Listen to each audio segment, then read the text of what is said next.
அருமையான ஊழியக்காரர் நம்ம மத்தியில் வந்திருக்கிறது பெரிய சந்தோஷம். எத்தனை பேருக்கு பிரதர் அவங்கள தெரியும்? சிலர்லாம் தெரியாத மாதிரியா உட்காந்து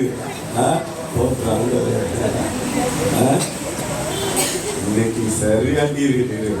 இது வரைக்கும் உங்களுக்கு யூடியூப்ல தான் பார்த்தீங்க. ஆண்டவருக்கு நன்றி. அருமையான ஊழியக்காரர், எனக்கு அன்பான தம்பி மாஸ்டர் டேனியல் அவர்கள் என்னிடத்துல கேட்டாங்க, நாளைக்கு மாஸ்டர் பிரதர் வராங்க, அவங்களை நம்ம சபையில் பயன்படுத்துறீங்க. எனக்கு ரொம்ப சந்தோஷமாயிருச்சு. அவங்க நிச்சயமாக நம்முடைய வாலிபர்களுக்கு ஒரு பெரிய இன்ஸ்பிரேஷனாக, ஒரு பெரிய மோட்டிவேஷனாக இருப்பாங்கன்னு நான் நம்பி உடனே சொன்னேன், தயவாக சொல்லுங்க, வர வைங்க, நாங்கள் ரொம்ப சந்தோஷப்படுறோம் அப்படின்னு. டேனியல் கிளாஸுக்கு நன்றி. அவங்க சபைக்காக அழைச்சிருந்தாங்க. அதில் ஒரு மேதையிலிருந்து வேறு துணிக்க விடுகிறது, அது நமக்காக. கரங்களை தட்டி ஆண்டவருக்கு நன்றி சொல்லிடலாமா? சத்தமாக ஒரு அலையிலே சொல்லிடலாமா? இவங்க பெயர் brother Duke Shereen, international prophetical ministries அப்படின்னு வச்சுருக்காங்க. நல்ல அந்த சிறு வயத்தில் நல்ல ஒரு வாலிப நாட்களில் கர்த்தருக்காக எழுதி, தேவனுக்காக எழுதி பிரகாசிக்கிறாங்க. நான் கேள்விப்பட்டேன் மோன்சியான ஊழியங்களில் எல்லாம் இயேசு இருக்கிறார் ஊழியங்களிலிருந்து அவர் இருந்திருக்கிறார்கள். ஆண்டவருக்கு ரொம்ப நன்றி. அவர்கள் மத்தியில் இருக்கிறது பெரிய மகிழ்ச்சி. நல்ல ஒரு பெரிய கருந்தட்டுகளை கொடுத்து 3 முறை அல்லேலூயா சொல்லி அவர்களை நம்ம அன்போடு வரவேற்கலாம்.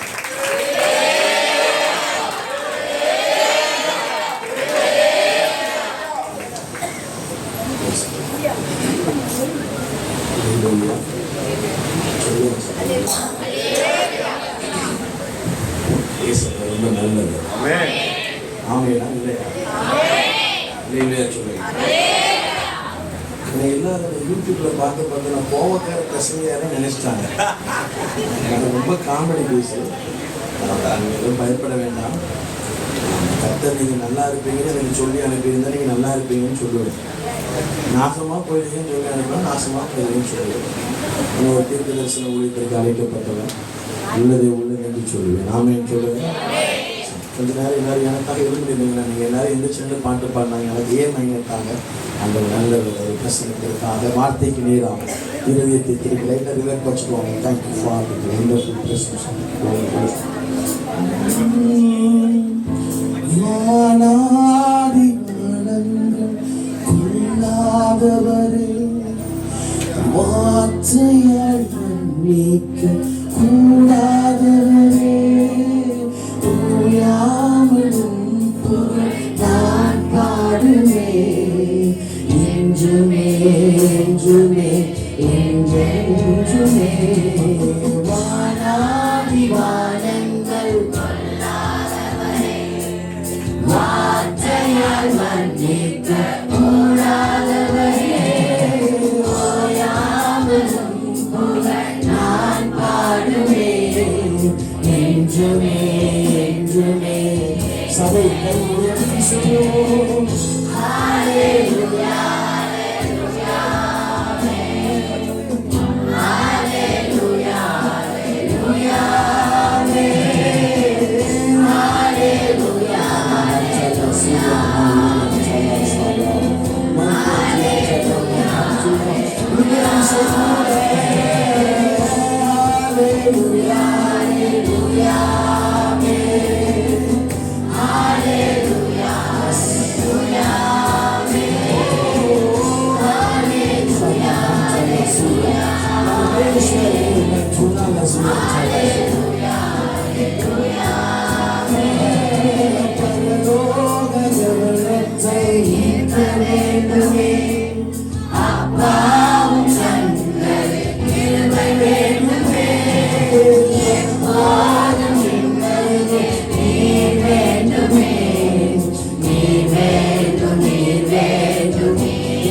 சத்தமாக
ரெண்டு சர்ச்சுல செய்தி கொடுக்கணும்.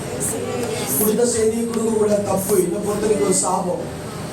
கிட்ஸ் கார்ட்ஸ் படிங்க, ஜோம் பண்ண என்ன பண்ண போறீங்க அப்படின்னு. இப்போ அந்த சர்ச்சுக்கு உண்டான அந்த சர்ச்சோடைய வார்த்தையை ஆண்டவர் தந்தா. எந்த சர்ச்சுக்கு போனாலும் அந்த பாஸ்டர் எப்படிப்பட்டவனு கத்தரிடத்துல கேட்பேன். ஆண்டவர் சொன்னார், இவன் என்னை ஆராதிக்கிறவன் என்று சொன்னார். ஆண்டவர் சொன்னார், இந்த குடிசைகள் எப்பொழுதுமே குடி சத்தம் போட்டு. அடுத்த ஆண்டவர் சொன்னார், என் பிள்ளைங்க கிட்ட போய் சொல்லு, துன்பங்களை கண்ட ஆண்டவருக்கு மகிழ்ச்சியை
சொல்லப்படுகிற ஒவ்வொரு வார்த்தையும் கர்த்தருடைய வார்த்தை காலேஷ் மனாந்தரத்தில் அறியப்படும் பெருமான்கள் ஈழச் செய்யும் ஊழையில் கணக்கில் இரண்டாக பிளக்கும் ஆவியிலே வார்த்தை உள்ளது அந்த வார்த்தை தேவனிடத்தில் உள்ளது அந்த வார்த்தை தேவனால் உள்ளது சகலமும் அவருக்குள்ளே அவரால் உண்டாக்கப்பட்டாயிற்று யோமாவு சீசரின் மனக்கண்களை திறந்தது நீதியால் இருதயத்தை திறந்தது பூட்டப்பட்ட நோவாவின் பேரை வாசலை திறந்தது ராஜா ஜனம் உங்களுடையது வார்த்தை உங்களுடையது இந்த அடிமை உங்களுடையது திருச்சபை உங்களுடையது பேசும் நாங்கள் கேட்கிறோம் இயேசுவின் நாமத்தில் பிதாவே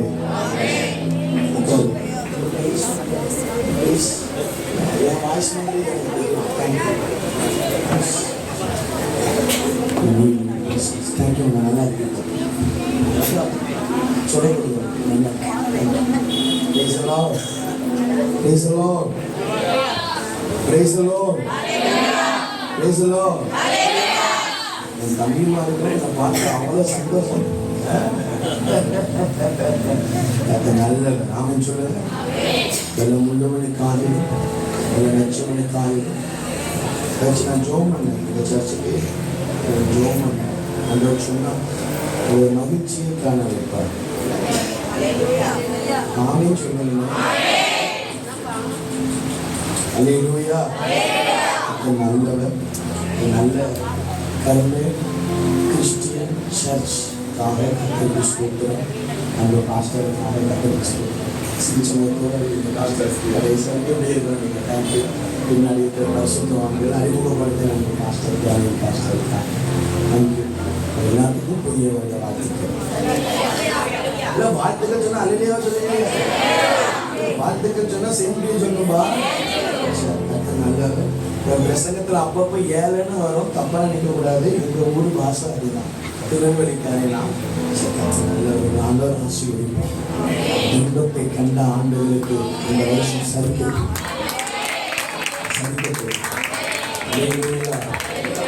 எப்போதுமே மற்ற ஊழியக்காரங்களும் அடிச்சு விட மாட்டேன். நான் கர்த்தர் சொல்லாததை எதையாவது இந்த சர்ச்சுக்கு சொல்ல அப்படின்னா சித்து போயிடும். நான் உசுரை வச்சு நான் ஊழியம் செய்கிறேன். அதனால் நீங்கள் நம்பலாம். ஆமென் சொல்லுங்க. இப்போதான் காலையில் ஒரு ஆப்ரேஷன் முடிச்சுட்டு வரேன். நம்ம எங்கள் டேனியல் பாசி சர்ச்சில் இன்னைக்கு செய்தியுடைய தலைப்பு ஆவிக்குரிய அறுவை சிகிச்சைகள். சொல்லுங்க. 4 ஆப்ரேஷன் முடிச்சுட்டு வரேன். 4 ஆப்ரேஷன் 50-60 பேருக்கு உட்காந்து முடிச்சு விட்டுட்டு வரேன். சரி, கர்த்தர் நல்லது. இன்னைக்கு நாம் தியானிக்க போகிற பிரசங்கத்துடைய தலைப்பு துரத்த வேண்டியவைகள். சொல்லுங்க, சத்தமா சொல்லுங்க, நல்ல முழு பலத்தோடு சொல்லுங்க. அல்லேலூயா. இன்னைக்கு கிறிஸ்தவம் எங்கன பைபிள் எங்கன சோவாரம் வந்து எங்க பைபிள் எங்க பைபிள் பைபிள் எங்க அதுக்கு தைரியா பைபிள் பின்னாடி பைபிள் தெரிஞ்சுக்க பைபிள் எங்க தெரிஞ்சுக்க பைபிள் எங்க தெரிஞ்சுக்க எதுக்கு வந்த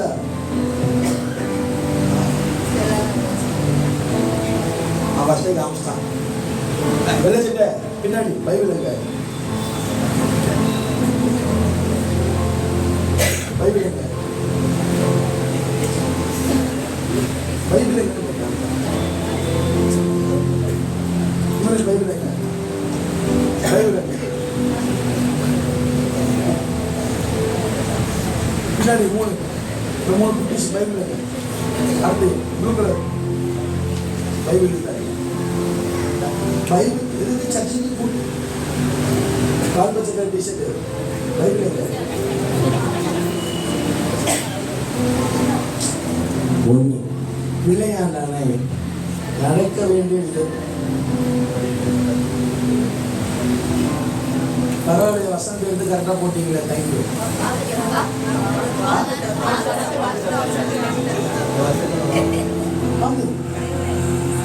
காரணம் எங்கேயுமே இன்னும் போடலையா பாருங்க. இப்போ ஆண்டவர் எவ்வளோ நல்லவர். உங்ககிட்ட பேசுறதும் கரெக்டு தான், என்கிட்ட நைட்டு பேசுறதும் கரெக்டு தான். அவங்க வாழ்க்கை தேங்க்யூ. நல்ல வசனம் இல்லை. சர்ச் வேதம் சொல்லுகிறது பிள்ளை அப்படிப்பட்ட பயல்கள் தான். நீங்க தானே என்ன கோவப்பட வைக்கிறீங்க. ரயில் ஐயோல போவோம், எவனாவது கட் பண்ணி போட்டு விடுவான். நீங்க தானே எல்லாரும் பாடாப்படுத்துறது நீங்க தாண்டா. ஏக்கா வசனம் சொல்லுது, பிள்ளையாண்டனை நடக்க வேண்டிய வழியிலே அவனை நடத்து, முதிர் வயதிலும் அவன் அதை முன்னாடி பக்கத்துல பைபிள் இருக்கான்னு பாருங்க. எல்லாருக்கிட்டையும் ஆண்கள் கிட்ட காமிச்சு கொடுத்தீங்கன்னா உங்களுக்கு பரலோகம் நிச்சயம். பக்கத்துல யாரும் பைபிள் இல்ல ஆண்ட காமிச்சு கொடுத்தாரு. பின்னாடி இருக்கா இருக்கிற அந்த மாதிரி கை தூக்குங்க, பைபிளை காமிங்க. கட்டப்போடு சட்டை, ப்ளூ கலர் சட்டை நல்லா தூக்குங்க. Thank you thank you thank you love you so much. உங்களோட பைபிள் இருக்க ரொம்ப சந்தோஷம். நடத்த வேண்டிய வழியிலே அவனை நடத்தி முதிர் வயதிலும் அவன் விடாது. இந்த காலத்துல பிரசங்கம் எப்படிப்பட்ட பிரசங்க நமக்கு பிடிக்கும். உங்களை கர்த்தர் பழுதி பெருக பண்ணுவான், நீங்கள் வாழாகாமல் தலையாய் மாறுவீர்கள், கீழாகாமல கை தட்டுவீங்க. நீங்க இதே ஒரு பிரசங்க இருந்து மனம் திரும்புங்கள், பரலோகர இருக்கா. என்னைக்கா ஒரு நாள் தான் சர்ச்சில் நல்ல பிரசங்கம் பண்றாங்க, அப்படி கிடையாது. சொல்லுங்க, திருச்சபைக்கு உபதேசம். சொல்லு, திருச்சபைக்கு உபதேசம், ஊருக்கு சுவிசேஷம். இன்னைக்கு எப்படி மாறிட்டோம் அப்படின்னா, திருச்சபைக்குள்ள சுவிசேஷம், ஊருக்கு உபதேசம். ஒரு உண்மையான ஒரு தெய்வ மனுஷன் அவன் பிரசங்கத்துல பாவத்தை குறித்தும் நீதியை குறித்தும் நியாய தீர்ப்பை குறித்தும் கர்த்தர் தாலாட்டி உணர்த்துவார். அப்படியா இருக்கு. அப்போ பிரசங்கம் எப்படி இருக்கணும்? கண்டிப்பா தானே இருக்கணும். இப்போ நான் நீங்க தெருவில் போய் விட்டீங்கன்னா, நான் அவ்வளவு அழகா காஸ்பல் ப்ரீச் பண்ணுவேன். ஏன்னா அது பண்றோம். எல்லா திங்கட்கிழமை நான் எந்த மேடையில ஏற மாட்டேன். காலையில 10 மணிக்கு தெருவுக்கு இறங்கினா, நாளைக்கு பாருங்க 10 மணிக்கு பஸ், நாளைக்கு காலையில் 10 மணிக்கு ஊழியம் இருக்கு, 10 மணிக்கு சுவிசேஷம் சொல்லி ரோட்ல இறங்குவோம். நைட்டு 10 மணி வரைக்கும் அழகா சொல்லுவோம், இயேசு ஏன் இந்த பூமிக்கு வந்தா, ஏன் உங்களுடைய வாழ்க்கையில சமாதானம் இல்லை, ஏன் உங்களுடைய வாழ்க்கையில இழப்புகள், ஏன் இந்த இயேசு உங்களுக்கு என்ன பண்ணினா, ஏன் நீங்க இயேசுவை ஏற்றுக்கொள்ளணும். சுவிசேஷத்தை சொல்ல விட்டு அவ்வளவு அருமையான பிரசங்கம் பண்ணுவோம்.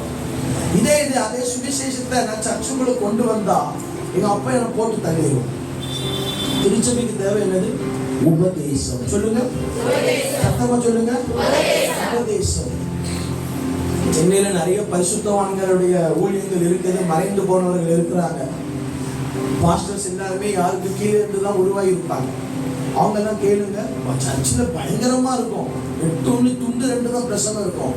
ஏன்னு கேட்டா, இங்க அவர் ராஜா, நம்மளுடைய பிள்ளைகள். சொல்ல மாட்டேங்க பாருங்க, ராஜா அவர், நம்ம யாரு? பிள்ளைகள். ராஜா எப்படி பேசுவாரு? தகப்பன் தான் சிநேகிக்கிற பிள்ளையை சிற்றிக்கிறது போல கர்த்தரும் தான் சிநேகிக்கிறவர்களே கர்த்தருடைய சிச்சை அற்பமாக அவர் கடிந்து கொள்ளும் போது, இங்க அவர் ராஜா. நம்ம எப்போதுமே ஏசப்பாவை அப்பாவை பார்க்க கூடாதுங்க. இப்போ ராஜாவை பார்த்துக்கணும். ஏன்னு கேட்டா, ஒலிவ மலையில நியாயத்திற்குள்ள அவர் அப்பாவை உட்கார மாட்டார், ராஜாவா உட்காருவார். ஏசப்பா அப்பா தான். எல்லாருமே இன்னும் துணிகரமா பாவம் செய்ய காரணம் பாஸ்டர், ஏசப்பா அப்பா அப்பான்னு பார்த்து அப்பா தானே மன்னிச்சு பாத்துக்கலாம். ஆனா ஒளிவு மலையில ஒரு அப்பா இருக்கு. ஒளிவு மலையில நியாயத்திற்கு சிங்காசனத்துல, பெரிய சிங்காசனத்துல, வெள்ளை சிங்காசனத்துல பிரதான தூதர்களோடு விக்காலத்தோடும் கெர்ச்சிக்கிற சிங்கமாய் அமர்வார் பாருங்க, பெரிய ராஜாவா. அப்பா அவர் ராஜா. அப்பா அப்பான்னு அடி உள்ளோம், அப்பான்னு அப்பா அடி உள்ளோம். நான் சொல்றேன், இந்த பரிசுத்தமா வாழ எளிய வழி என்ன தெரியுமா? அவரை ராஜாவா பாருங்க.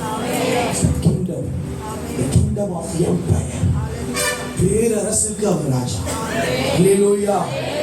எல்லாம் சேரன் செத்து போயிட்டான், சோழன் செத்து போயிட்டான், பாண்டியன் செத்து போயிட்டான், எல்லா நிம்ரோத்மனன் செத்து போயிட்டான், எல்லா ராஜாவும் செத்து போயிட்டாங்க. மரித்து உயிரோடு எழுந்த ஒரே ஒரு கல்லறை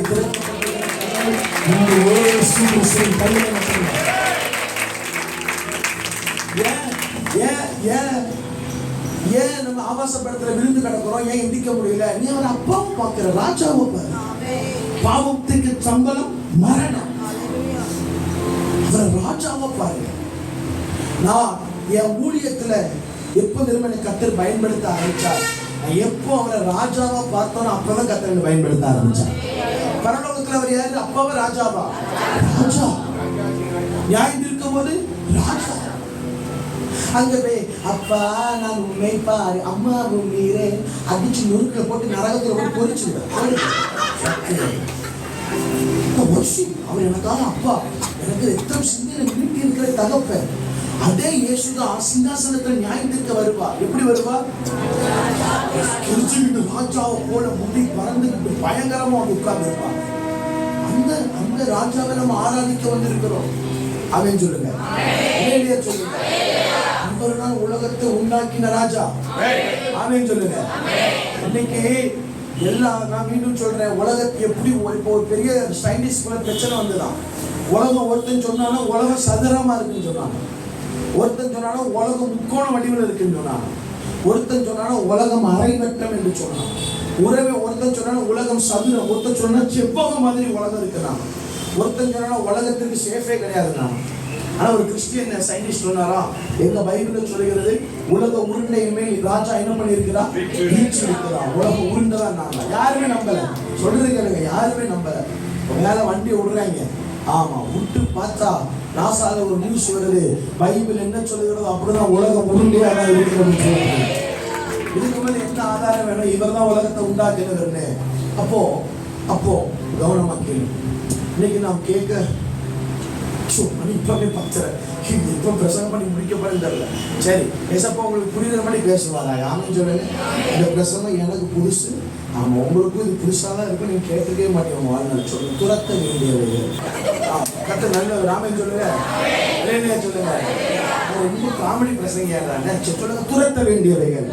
திரும்பிக் கொள்ளலாம். ஆதியாகமத்தின் புஸ்தகம் 15வது அதிகாரம் வசனம் 8 முதல் 12 வரை வாசிக்க கேட்கலாம். ஆதியாகமம் 8:15 வசனம் 8 முதல் 12 வரை. அதற்கு ஆபிரகாம், கர்த்தராகிய ஆண்டவரே, நான் அதை சுதந்தரித்துக் கொள்வேன் எதினால் அறிவேன் என்றான். அதற்கு அவர் 3 வயது உள்ள ஒரு கிடாரி, 3 வயசு உள்ள வெள்ளாடு, 3 வயசு உள்ள ஆட்டுக்கடா, ஒரு காட்டுப்புறா, ஒரு புறா குஞ்சு என்னிடத்தில் கொண்டு வந்து பிதா சொல்லுகிறார். அதற்கு அவன், ஆபிரகாம் எல்லாவற்றையும் அவரிடத்தில் கொண்டு வந்து துண்டங்களை ஒன்றுக்கொன்று எதிராக வைத்தான். பட்சிகளை அவன் துண்டிக்கவில்லை. அவைகளை ஆபிரகாம் துரத்தினான். இப்போ ஆபிரகாமுக்கும் கர்த்தருக்கும் இடையிலே ஒரு கம்யூனிகேஷன் போகுது.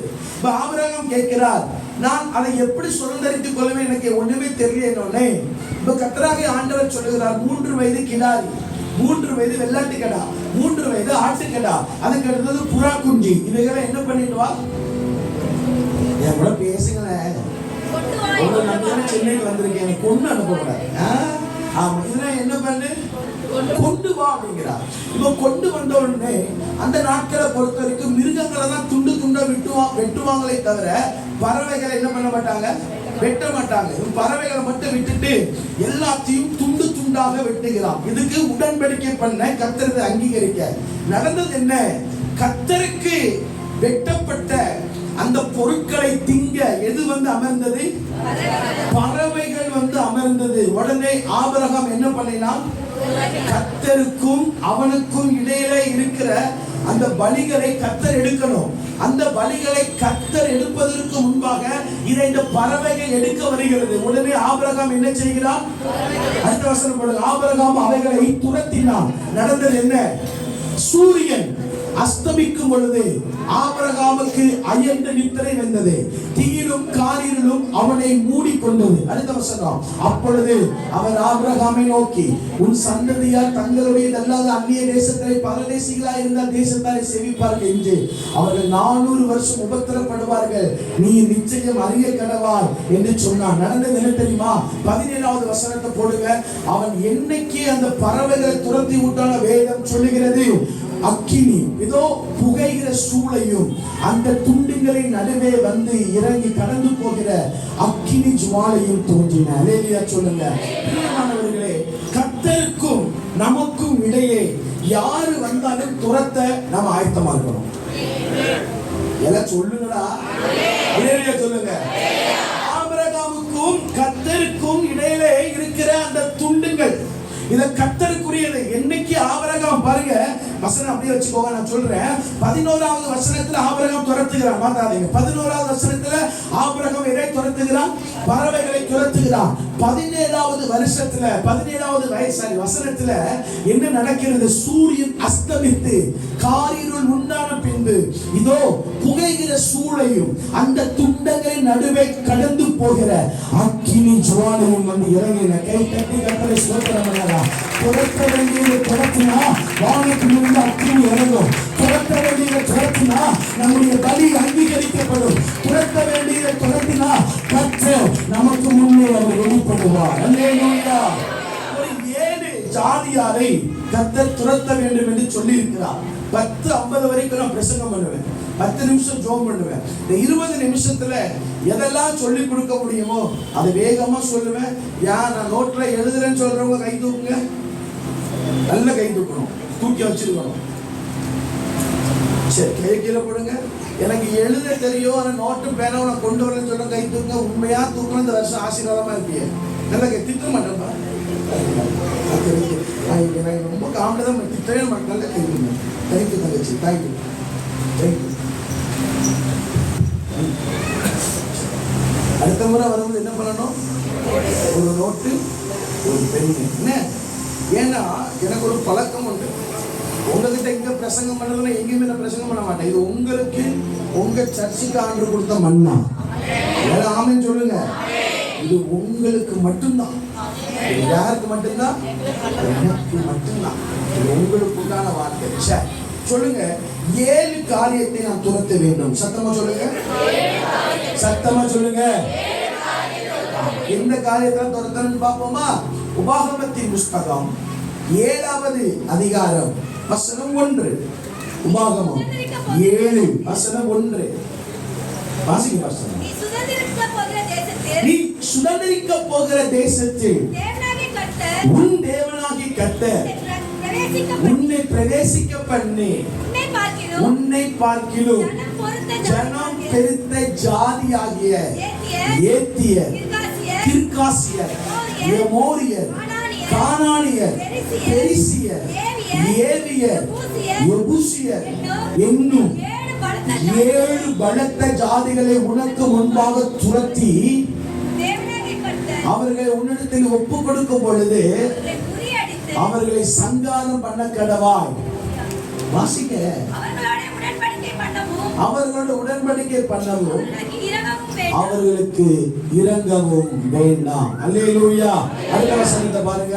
அவர்களுடைய சம்பந்தம் கடவாயாக உன் குமாரத்திகளுக்கு அவர் கொடாமலும் அவர்கள் குமாரத்திகளை உன் குமாருக்கும் கொள்ளாமலும் இருப்பாயாக. ஆண்டவர் இஸ்ரவேல் ஜனங்களிட சொல்லுகிறார், நான் உன்னை தேசத்துக்குள்ள கொண்டு போவேன்.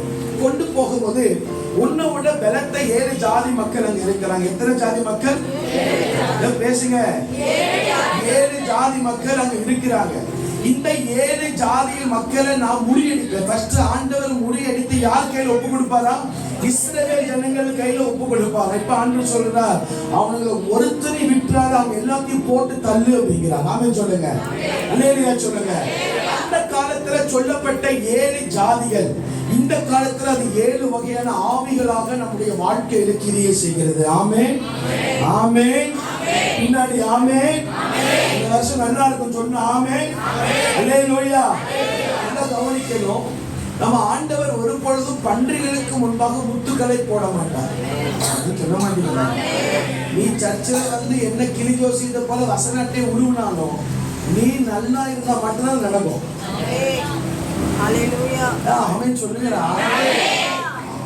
என்ன அர்த்தம் வந்து கறிகளைக்கு போடுவோம். நான் 12 மணி தான் முடியும். பாத்தீங்களா? நீங்க கீழே போன கீழே விழுந்துருவீங்க. உழுந்து. சரி, கவனமா கேளுங்க, கவனமா கேளுங்க. அன்னைக்கு கர்த்தர் சொன்ன 7 ஜாதிகள், இன்னைக்கு 7 ஆவிகள். சொல்லுங்க, 7 ஜாதிகள், இன்னைக்கு 7 ஆவிகள். அதுதான் நாம செய்யணும். பழைய ஏற்பாட்டு காலத்து யுத்தங்கள் மாம்சத்தோடும் இரத்தத்தோடும் இருந்தது. சொல்லுங்க, பழைய ஏற்பாட்டு காலத்து யுத்தம் என்னது? பக்கோடா பேசுங்கடா. போயிருங்க. டக்கு கோவம் தான் இருக்கும். பார்த்தா ஊர்ல கொட்டடிச்சு அவளை விசில் அடிச்சு டான்ஸ் ஆடுறிய விஜய் வார அஜித் வாரா அப்படின்னு சர்ச்சுக்கு வந்து வாய் திறக்க மாட்டேங்குது. உனக்கு அந்த குத்துப்பாட்டு பாடுவாங்க பார்த்து, இந்த கானா பாட்டு, அவங்கள கூட்டு வந்து நிப்பாடு டான்ஸ் ஆடிட்டு அதுதான் ஓ சரி. நீங்களாவது உசுரை காப்பாத்துறீங்களா? இந்த நாட்கள்ல சர்ச்சில் நீ எப்படி இருக்கிறியோ அதை வச்சுதான் பின்னோடைய வாழ்க்கை கணக்கு. இன்னைக்கு நீ சர்ச்சில், நான் சர்ச்சில் பாத்ரூம் தருவேன் நினைச்சிட்டேன் அண்ணன் நோண்டி போடுறேன் டீச்சர் எல்லாம் யூத் மீட்டிங்ல பேச செத்தானுங்க அவங்க. ஏன்னு கேட்டா ஆலய பிள்ளைங்களை பார்த்தா பாருங்க. நான் டேனியல் பாஸ் சர்ச்சில் பேசுறேன் 2 நாள் யாரையாவது திட்டினா நான் கேட்டேன், யாரையாவது திட்டினா நான் பேசுறேன். ஏன்னா அங்கே வாலிப பிள்ளைங்க கம்மி அம்மா மாதிரி எல்லாம் இருந்தாங்க. நீங்க உங்க சர்ச் நம்பர் எனக்கு ஏன் இவ்வளவு ஆவியாக முடிச்சு பாரப்படுறாரா? நீங்க நல்லா இருக்கணும். நீங்க பாஸ்டருக்கு அடுத்து இந்த திருச்சபை நீங்க பாஸ்டருக்கு கூட நிக்கணும், ஒரு தூணா நிக்கணும். ஏசப்பா விரும்புறார். ஆமென் சொல்லுங்க. யோசிச்சு பாருங்க, இதுக்கு முன்னாடி எத்தனை பாஸ்டர்ஸ் சர்ச்சுக்கு வந்தாங்க? யாராவது அவங்க சீண்டுனாங்களா? எஸ் சார் நோ தலையாட்டணும். யாராவது அவங்க பக்கம் வந்தாங்களா? ஏன்னா அவங்களுக்கு காணிக்க தான் முக்கியம். செய்தி குடிச்சு முடிச்சாலும் கவரை வாங்கிட்டு போயிடுவாங்க. அவங்க என்ன பிளான் பண்ணுவாங்க? நீங்க தப்பு பண்ண திட்ட மாட்டாங்க. ஏன்னா நீங்க அடுத்த முறை அவங்க கூப்பிடணும். அடுத்த முறை திருப்பி அவங்க சர்ச்சுக்கு அவங்க என்ன பண்ணணும்? கூப்பிடணும். அப்பதான் அவங்க பொழப்பு ஓடும். அதனால நீங்க தப்பு பண்ணால் கூட அந்த பாஸ்டர் வந்து ஒரு மெசேஜ் தான் வச்சிருப்பாரு, 10 இடத்துல அந்த மெசேஜ் தான் அடிப்பாரு. ஃபுல்லும் பாட்டு தான் இருக்கும், ஃபுல்லும் ஆட்டம் தான் இருக்கும். அவங்களுக்கு தேவையில்லை. நான் அவங்க ஊழியம் வேறவா இருக்கலாம். நான் ஒரு தீர்க்க தரிசன ஊழியத்துக்கு அழைக்கப்பட்டேன். அதனுடைய வார்த்தை உங்களுக்கு நான் சொல்லுவேன். அழிவு வரப்போது இந்த உலகத்தில். வருஷத்துல பல பிரச்சனைகளை பார்ப்போம். உலகத்துல பாருங்க நடுவோம், அரசியல்ல பாருங்க பெரிய ஒரு அட்டி உள்ளும் பாருங்க. அப்போ இந்த காலத்துல நாம ஒழுங்கா இருந்தாதான் கர்த்தர் நமக்கு கொடுத்த வாக்குத்தத்தத்தை விட நம்ம சந்தோஷமா இருக்க வைப்போம். ஆமென் சொல்லுங்க. சரி சொல்லுங்க. பழைய ஏற்பாட்டு காலத்து யுத்தம், பழைய ஏற்பாட்டு காலத்து யுத்தம் மாம்சத்தோடும் ரத்தத்தோடு மட்டும்தான் இருந்தது.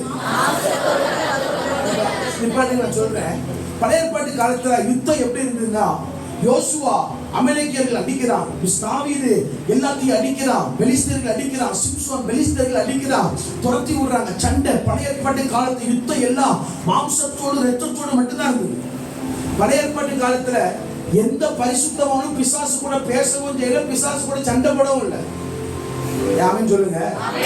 யாராவது பிசாசு கூட சண்டை போட்டாங்க பழைய ஏற்பாட்டு காலத்துல? இப்போ தானியேல் ஜெபிக்கிறார். தானியேல் ஜெபத்திற்கு பரலோகத்திலிருந்து ஒரு தூதன் பதில் கொண்டு வருகிறார். வேதம் சொல்லுகிறது 21 வருஷம் தானியேலுக்கு ஜெபத்திற்கு பதில் வரல. என்னன்னு பார்த்தா, பதில் கொடுக்கப்பட்ட கேப்ரியல் தூதனை வானமண்டல இருக்கிற ஆவிகள் என்ன பண்ணி வச்சிருக்குது? சிறை பிடிச்சு வச்சிருக்கிறது. இப்போ உடனே தாவீது ஜெபிக்கலாம், நான் கர்த்தராகிய இயேசுவின் நாமத்திலே பொல்லாத ஆவிகள் கட்டப்படுவதாக. ஜெபிக்க முடியாது. ஏன்னு கேட்டா, பழைய ஏற்பாட்டு காலத்துல எந்த பரிசுத்தவானுக்கும் பிசாசு கூட யுத்தம் பண்ண அதிகாரம் கொடுக்கப்படவில்லை. ஆமென் சொல்லுங்க. இல்லையா சொல்லுங்க. பழைய ஏற்பாட்டு காலத்துல எந்த பாருங்க, ஏதாவது பிசாசு மனுஷங்கிட்ட பேசுறதா? ஒரே இடத்துல தான் பழைய ஏற்பாட்டு காலத்துல 2 இடத்துல தான் பேய் வருவான். ஒண்ணு எங்க வருவான்? ஏவாள் கிட்ட. 2வது யோபு கிட்ட பேச மாட்டாரு பேய். யாருக்கிட்ட? சாலமோன் கிட்ட. யாருக்கிட்ட? சவுல் கிட்ட. சவுல் கிட்ட. மற்றபடி பேய் யாரு கூடயுமே வரல. மற்றபடி பேய் சரி நீங்க சொன்னபடி யோபு 3 பேர், அவ்வளவுதான். மனுஷனுக்குள்ள பழைய ஏற்பாட்டு காலத்துல பேயை துரத்துன ஒரே ஒரு ஆள் யாருதான்? சொல்லுங்க, தாவீது. பேயை துரத்துன ஒரே ஒரு ஆள் யாரு? தாவீது. மத்த யாரு கூட பேய் உள்ள வரல. ஏன்னு கேட்டா, அந்த பேயை யாருதான் அனுப்புனா? கர்த்தரால் அனுப்பப்பட்ட ஒரு பொல்லாத ஆவி சவுலுக்குள்ளே இருந்தது. கர்த்தரால் அனுப்பப்பட்ட ஒரு பொல்லாத ஆவி.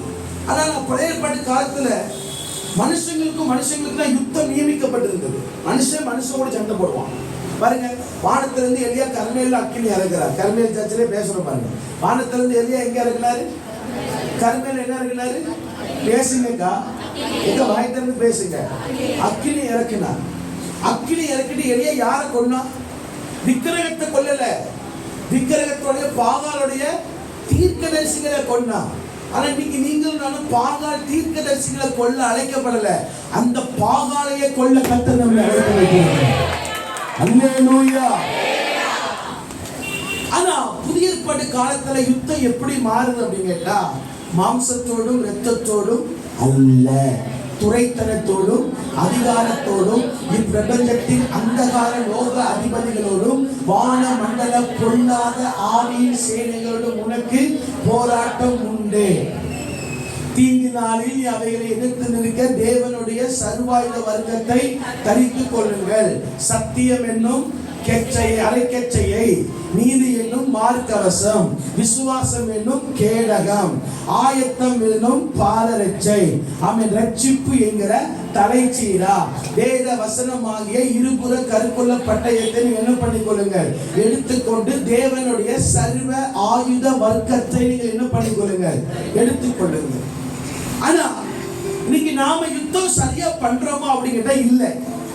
இப்போ நமக்கு எதிரி யாருன்னு கேட்டா, அக்கா மாதிரி என்ன சொல்லுவாங்க, என் மாமியார் எனக்கு எதிரி, என் மாமியை என்னைக்கு செத்து போவானே தெரியல அப்படின்னு. அண்ணமார்கிட்ட கேட்டா என்ன சொல்லுவாங்க, அவன் தான் எதிரி, இவன் என் பொண்டாட்டோடைய அம்மா தான் எனக்கு எதிரி அப்படிம்பாங்க.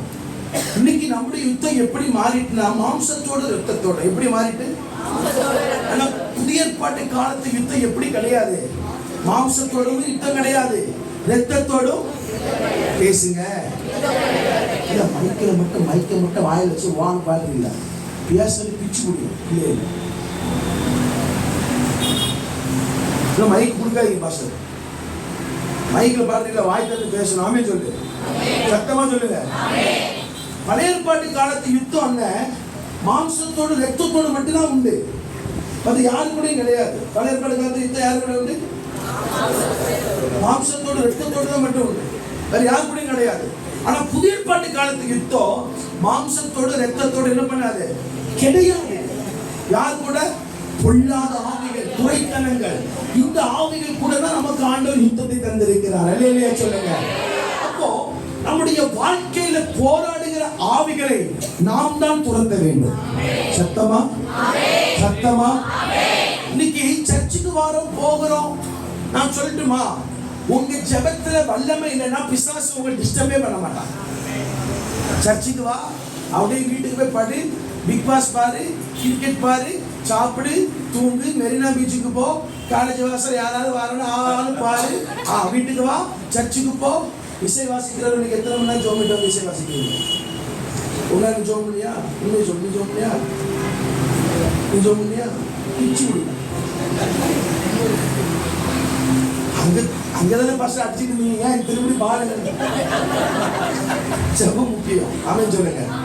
நான் இப்போ உங்களை முடிச்சுட்டு போய் தான் போய் தூங்கணும் பாருங்க. அதையும் சாப்பாடு கூட சாப்பிடணும் தெரியல, எனக்கு அவ்வளவு பலம் வேணும். சாயங்காலம் பிரசங்கம் எடுக்கணும். நீங்க நெட்ல தப்புனாலே பிரசங்க குறிப்புகள் அடிச்சது 5000 பிரசங்க குறிப்பு வந்துருக்கு.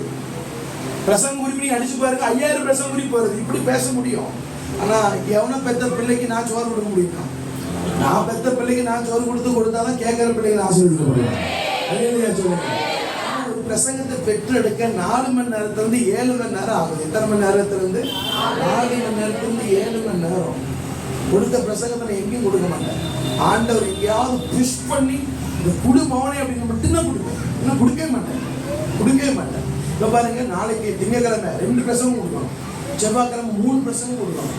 இப்போ அப்போ தேவ சமூகத்தில் அமர்ந்து நல்லா கவனிங்க.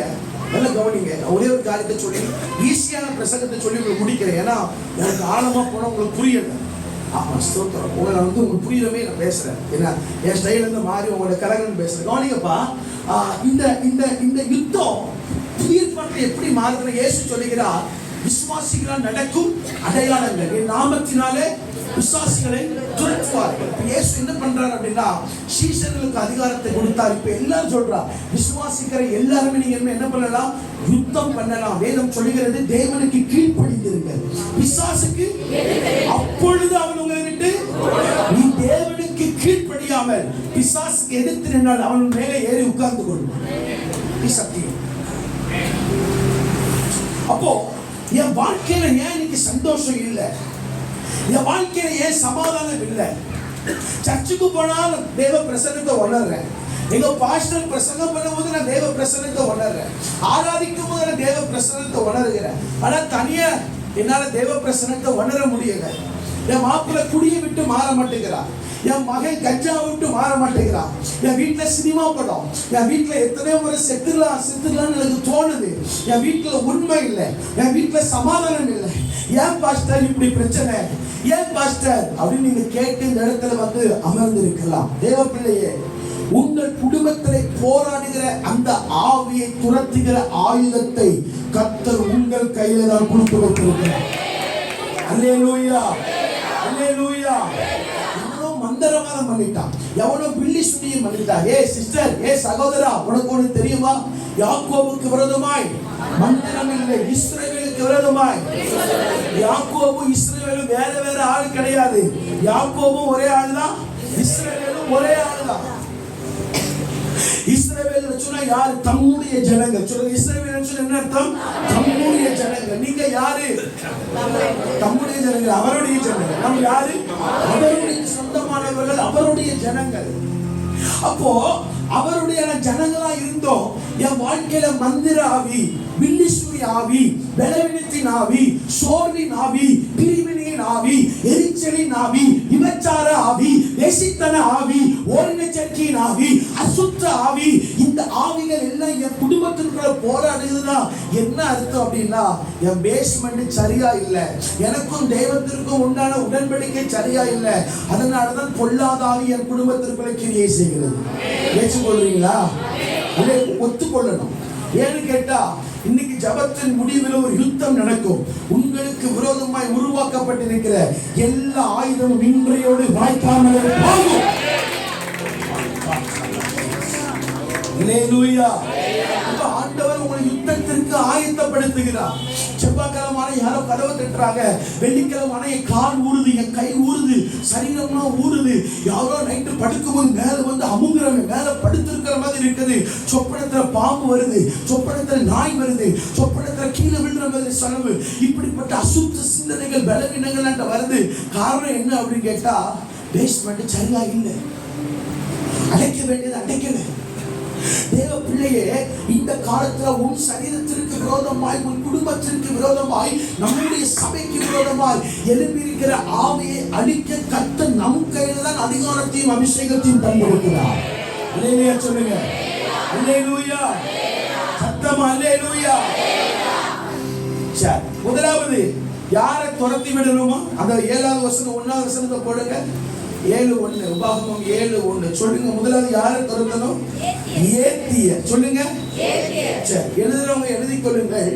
ஏத்தியர் என்று சொன்னால் பயமுறுத்தும் ஆவி. எழுதிக் கொள்ளுங்க. ஃபர்ஸ்ட் எதை துரத்தணும்? பயமுறுத்தும் ஆவி. ஏத்தியர் என்று சொன்னாலே எபிரேய மொழியில மாத்திரமல்ல, ஏத்தியர்களுடைய வரலாறு ஃபுல்லும் வாசி பார்த்தா இவர்களுடைய கேரக்டரை பயமுறுத்துகிறது. என்ன கொடுக்கிறது? சத்தமா சொல்லுங்க. அல்லேலூயா. இந்த ஏத்திய இனத்திற்கு ஒரு நாளுக்கு அதெல்லாம் விடல, சரியா? நீங்க நான் பைபிள் எல்லாம் உட்கார்ந்து வாசிதான் வந்திருக்கிறேன். ஏத்தியரின் இனத்திற்கு ஒரு ஒரு ஒரு குவாலிட்டி உண்டு, ஒரு ஒரு ஒரு தனித்துவம் உண்டு. எப்பேற்பட்ட எதிரிகளும் ஈஸியா பயமுறுத்திடுவாங்க. இப்போ பாருங்களேன், நான் சும்மா பாம்பு அப்படின்னா என்ன பண்ணுவீங்க? எம்மா அப்படின்னு கத்திடுவீங்க. இந்த கிருபை யாரு கொண்டா? ஏத்தியர்களுக்கு. சொல்லுங்க, ஏத்தியர்னு சொன்னா பயமுறுத்தும் ஆவி. சத்தமா சொல்லுங்க, சத்தமா சொல்லுங்க. ஒரு தெய்வ பிள்ளையுடைய வாழ்க்கையில பயம் இருக்கணும். அந்த பயம் யாரு மேல மட்டும்தான் இருக்கணும்? கர்த்தருக்கு மேல மட்டும்தான். நாமே சொல்லுங்க. வேதம் சொல்லுகிறது, கர்த்தருக்கு பயப்படுகிற பெரியோரையும் அவர் ஆசீர்வதிக்கிறார். நான் ஆசீர்வதிக்கப்படாததுக்கு காரணம் என்ன அப்படின்னு கேட்டா, எனக்கு கர்த்தருக்கு பயப்படுகிற பயம் எனக்கு சொல்லுங்க சத்தமா. முன்னாடி என்னது இல்லை, காசு இல்லைன்னு சொல்லவே இல்லை. ஏன் கர்த்தர் என்ன ஆசீர்வதிக்க முடியும்? சர்ச்சுக்கு வாரேன், 2வது ஆராதனையில வந்து உட்கார்ந்து இருக்கிறேன், தஸ்மிபாவும் கொடுக்குறேன், காணிக்கை கொடுக்குறேன், பாஸ்டர் என்ன சொன்னாலும் செய்கிறேன், பாஸ்டர் எங்க வீட்டுக்கு கூப்பிடுறேன், பாஸ்டர் எனக்கு நிறைய வாய்ப்புகளை தராங்க, சர்ச்சில் ஊழியம் செய்ய எனக்கு கிருபை தராங்க. ஆனால் நான் என்ன ஆசீர்வதிக்கப்படுறேன்? பேஸ்மெண்ட். கர்த்தருக்கு பயப்படுகிறவனை மட்டும்தான் கர்த்தர் ஆசீர்வதிப்பார். சொல்லமாட்டீங்க பார்த்தீங்களா? கர்த்தருக்கு பயப்படுகிற பெரியவரையும், எங்க அண்ணனை போல பெரியவரையும் ஆசீர்வதிக்கிறார். என் தம்பியை போல சின்ன பிள்ளைகளை அவன் ஆசீர்வதிக்கிறார். இன்னும் கர்த்தர் இத்தனை வருஷம் கிறிஸ்தவனா இருந்து நான் ஆசீர்வதிக்கப்படாமல் இருக்க காரணம் என்ன? எவ்வளவு மந்திரவாதம் பண்ணல, எவ்வளவு மந்திரவாதம் பண்ணல. உனக்குள்ள கர்த்தருக்கு பயப்படுகிற பயம் இல்லை. ஆமென் சொல்லுங்க, அல்லேலூயா சொல்லுங்க. முதலாவது எந்த ஆவியை திருத்தணும்? பயப்படுத்துகிற ஆவி. பயப்படுகிறவர்கள் எங்கே போக முடியாது? வெளிப்படுத்த 21வது அதிகாரம் நினைக்கிறேன், திருப்பி கொள்ளுங்க. அந்த வசனத்தை காமிக்கிற பாருங்க. நம்ம பயத்தை ரொம்ப நார்மலா எடுக்கிறோம். பயந்தானே பார்த்துக்கொள்ளலாம் அப்படின்னு பாருங்க. வெளிப்படுத்துதல் 21:8 சத்தமா எனக்கு இந்த பைபிள் வாசிக்க ஒரு மைக் கொடுங்க. பைபிள் வாசிக்கிறோம் கண்ணீர்னு வாசிக்கணும்.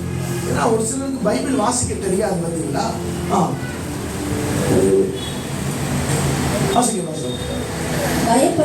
பயப்படுகிறவர்களும் அவிசுவாசிகளும் கொலைபாதகரும் சூனியக்காரனும் பொய்யர் அனைவரும் இரண்டாம் மரணமாகிய அக்கினியும் கந்தகமும் எரிகிற கடலிலே பங்கடைவார்கள் என்றார்.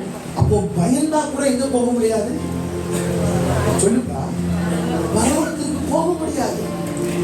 எதிர்காலத்தை குறித்து பயப்படக்கூடாது. நாளைக்கு என்ன நடக்கும்னு என்ன பண்ணக்கூடாது? பயப்படக்கூடாது. நாளைக்கு என்னத்தை திம்போன்னு என்ன பண்ணக்கூடாது?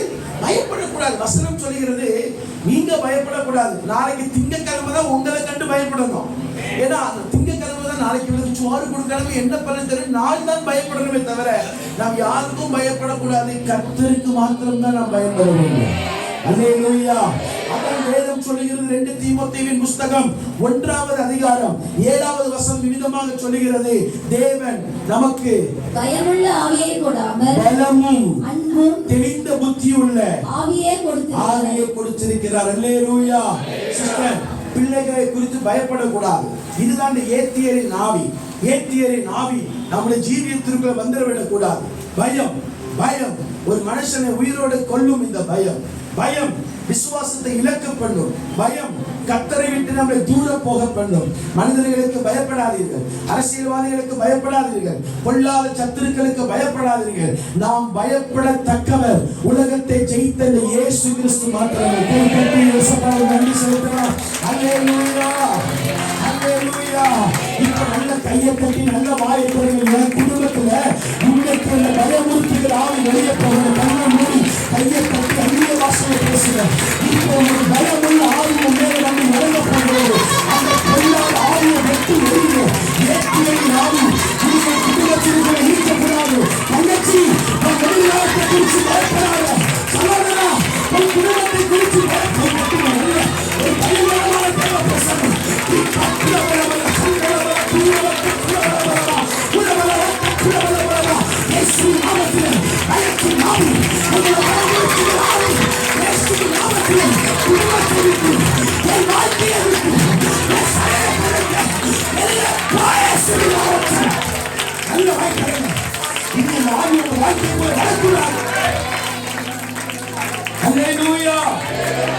நாம் பயந்தால் வேதம் சொல்லுகிறது, யோபு சொல்லுகிறார், நான் பயந்த காரியம் பயத்திற்கு வல்லமை அதிகம். அப்ப யோபு என்ன சொல்றார்? நான் இவனுக்கு அழிந்து போக காரணம் பிசாசு கிடையாது. நான் இப்படிலாம் நினைச்சேன். என் பிள்ளைங்க எல்லாம் செத்து கரிங்கட்ட போல கிடப்பாங்களோன்னு நினைச்சேன். என் வீடுல எரிஞ்சிருமோன்னு பயந்தேன். ஆனா அது அப்படி என்ன பண்ணிட்டு பயம் பிசாசுக்கு நீங்க திறந்து கொடுக்கிற ஒரு வாசல். நீங்க உங்க எதிர்காலத்தை குறித்து பயந்தீங்கன்னா உங்க எதிர்காலத்தை பிசாசு கையில கொடுக்கிறீங்கன்னு அர்த்தம். யோபு ஒரு ஸ்டேட்மெண்ட் சொல்லுறார், நான் பயந்த காரியம் எனக்கு நேரிட்டது, நான் அஞ்சினது எனக்கு வந்தது. பயத்திற்கு அவ்வளவு வேலையோப்பா, அவ்வளவு பயம். யோபுடைய வாழ்க்கையில பிசாசு எப்படி யோபு தோக்கடில முடிவு பண்ணியிருந்தா. ஆனா பிசாசுக்கு யாரே ஐடியா சொல்லிட்டா, யோபு என் பிள்ளைங்க செத்து போயிருவாங்களோ, ஆடு மாடெல்லாம் எரிஞ்சிருமோ, எனக்கு கொப்பளை வந்து சிரட்டையை வச்சுட்டு சொரிஞ்சுக்கிட்டு இருப்பேனோ, இதெல்லாம் நடந்துருமோன்னு யோபு பயங்கர அது அப்படி என்ன பண்ணிட்டு நடந்துட்டு போனை கொடுங்க பிள்ளைகள். சிஸ்டர், பயப்படுறீங்களா? அதான் ஆண்டவர் இஸ்ரவேல் ஜனங்களை சொல்றார், முதலாவது துரத்துகிற ஆவி என்ன ஆவி? எந்த ஜாதி? ஏத்தியர்ல ஒருத்தரையும் விட்டுறக்கூடாது. ஆண்டவர் சொல் நாம் முறியடித்து உன் கையில தரவி சங்காரம் பண்ண அப்படிங்கிறார். பிசாசு ஆண்டவர் சிலுவையில பல்லப்படியில நம்ம கையில தந்திருக்க, இப்போ உனக்கு கொள்ளு அப்படின்னு நாமே சொல்லுங்க. அல்லேலூயா சொல்லுங்க.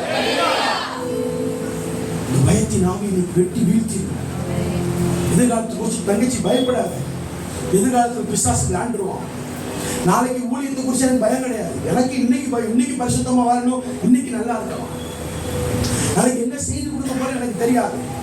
நாளைக்கு எந்த போராட்டத்தை சந்திக்க போறேன் எனக்கு தெரியாது. ஏன்னா நான் பயப்படல. நான் பயப்படுகிறது யாரு? கர்த்தர். கர்த்தருக்கு மாத்திரம், கர்த்தருடைய வார்த்தைக்கு மாத்திரம், சத்தியத்திற்கு மாத்திரம், தேவ பிரசன்னத்திற்கு மாத்திரம். ஆண்டவர் சொன்ன நீ பயப்படாதே, நான் உன்னுடனே இருக்கிறேன். ஆண்டவர் கூட இருக்கிறார். ஃபர்ஸ்ட் எந்த ஆவியை துரத்தணும்?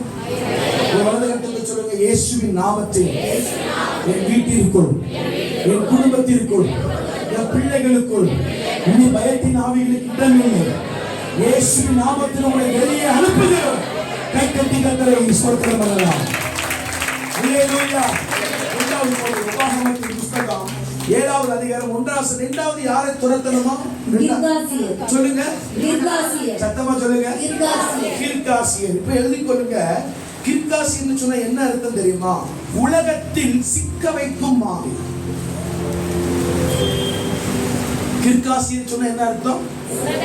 சொல்லு தம்பி. உலகத்தில் சிக்க வைக்கும் ஆவி. எபிரேய புஸ்தகத்திலே கிர்காஸ் என்று சொன்னால் களிமண். கிர்காஸ் சொன்னா என்ன அர்த்தம்? களிமண்ணுக்குள்ள காலை விட்டா என்ன ஆகும்? சொல்லுங்க. காலை சாப்பிட்டு தானே வந்தீங்க. இப்ப சாப்பிட்டா ஒரு அடியிலே சொல்லுங்க. ஃபாஸ்டிங்கா? ஃபாஸ்டிங் இருக்கிறவங்க கை தூக்குங்க. நீங்க எதுக்கும் கை தூக்க மாட்டீங்கல்ல? யாரை கண்டுபிடிக்கிறோம்ல. கிர்காஸ் சொன்னா களிமண். சொல்லுங்க, சத்தமா சொல்லுங்க. இந்த கிர்காசியர்கள் எப்படிப்பட்டவர்கள்னா நிலத்தை சார்ந்து வாழ்கிறவர்கள். நிலமும் நிலத்தை சார்ந்து வாழ்கிறவர்கள். சொல்லுங்க, கிர்காசியர்கள் எப்படிப்பட்டவர்கள்? நிலத்தை சார்ந்து, அதாவது உலகத்தை சார்ந்து வாழ்கிறவர்கள். இரண்டாவது நம்ம துரத்த வேண்டிய ஆவி என்ன தெரியுமா? கிர்காசியரின் ஆவி. என்ன ஆவி தெரியுமா? உலகத்தில் சிக்க வைக்கும் ஆவி. இப்போ இன்ஸ்டாகிராமுக்கு எது இருந்தாலும் யூஸ் பண்ண முடியும். இந்த போன் இருந்தா யூஸ் பண்ண முடியுமா? பிச்சு முடியும். இன்ஸ்டாகிராம் எப்படி யூஸ் பண்ண முடியும்? Net, internet. சொல்லுங்க, ஃபேஸ்புக் எப்படி யூஸ் பண்ண முடியும்? WhatsApp, Twitter, YouTube. அதுல பேரே இருக்கு, இன்டர்நெட். நெட்னா என்னது? பலன். இப்போ இன்டர்நெட் இல்லாம நான் சொல்றேன். இப்ப நான் பாஸ்டர் என்னால இன்டர்நெட் இல்லாம இருக்க முடியாது பாஸ்டர். உண்மை. ஏன்னா அத்தியாவசியத்துக்கு தேவை என்னது? இன்டர்நெட். ஒரு காலத்துல போன் இல்லாம இருக்க முடியாது. இந்த காலத்துல இன்டர்நெட் இல்லாம என்ன வாழ முடியாது. ஒரு அவசரமா ஒரு ஜிபேல காசு அனுப்பினா கூட என்ன தேவை? இன்டர்நெட் தேவை. ஒருத்தங்களுக்கு ஒரு வீடியோ கால் பண்ணணும், ஒரு சாகர நிலைமையில் இருக்கிறாங்க, அதான் அவங்களுக்கு ஏதோ பேசணும், நம்ம குடும்பத்தை யார்கிட்ட பேசணும் அப்படின்னு என்ன தேவை? இன்டர்நெட் தேவை. அப்ப நம்மளே அறியாமலே நம்ம இந்த உலகத்துக்குள்ள சிக்கிட்டோம். அந்த கிர்காசியர்கள் சொன்ன என்ன ஆவி? உலகத்தில் சிக்க வைக்கும் ஆவி.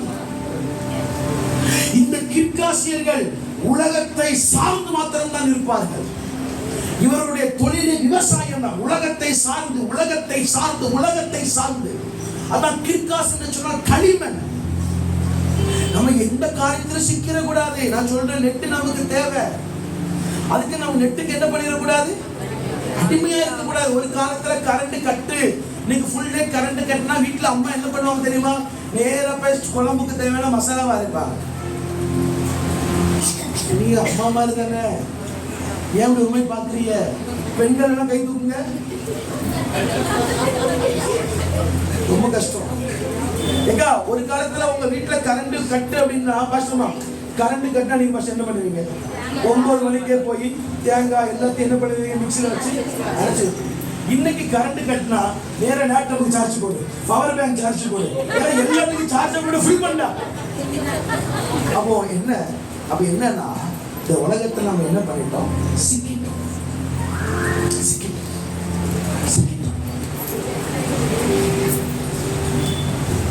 இன்னைக்கு ஒருவேளை ஏர்டெல் கம்பெனியில் இருக்கிற பெரிய பெரிய மிஷின்ஸ் எல்லாம் வெடிச்சிட்டு அப்படின்னா நம்ம எல்லாமே தற்கொலை பண்ணுவோம். 40% கண்டிப்பா தற்கொலை பண்ணுவோம். சிம் கடை கிடையாது, நெட் எல்லாம் கிடையாது, என்ன பண்ணுவீங்க? வாழ முடியாது. அது அத்தியாவசியமான ஒண்ணா மாறிட்டு. இப்போ பிள்ளைங்களுக்கு சாப்பாடு கொடுக்கணும். இப்போ சாப்பாடுனா பிள்ளைங்களுக்கு அம்மா ட்ரெயின் படம் பார்க்கணும், ட்ரெயின் வீடியோ பார்க்கணும் இருக்குது. யூடியூப்ல போய் ட்ரெயின் வீடியோ அப்படின்னு அடிச்சதானே வருது. இதெல்லாம் பிள்ளைக்கு ட்ரெயினை காமிட்டு பிள்ளை சாப்பிடாத. அன்னைக்கு என்ன சின்ன வயசுல பூச்சாண்டின்னு சொல்லி சாப்பாடு ஊத்துனாங்க, நிலாவு காமிச்சு சாப்பாடு ஊத்துனாங்க. இன்னைக்கு சோட்டா பீம் காமிச்சு சாப்பாடு ஊட்டாங்க. சோட்டா பீம் பீம் பீம் சோட்டா பீம் தூளின் சக்தி ஏதோ சிம்பிள் ஏதோ பாட்டு வரும், அதை காமிச்சா விளையாடு. இவனுக்கு வாலிப பையனுக்கு இன்ஸ்டாகிராம் இப்படி தூக்கி விளையாட்டு கை போவாங்க, இப்படி ஸ்க்ரோல் பண்ணிட்டே இருக்கணும். பொம்பளை பிள்ளைங்களுக்கு Meesho, Flipkart, Ajio pant shirt எவ்வளவு வருது, பொருள் எவ்வளவு வருது, கிளிப் எவ்வளவு வருது, பாரு பாரு பாரு. பழைய ஆட்கள் அப்பா பாரு, MGR comedy, Senthil comedy, Vadivel comedy, கை இப்படிதான் போயிட்டே இருக்கு.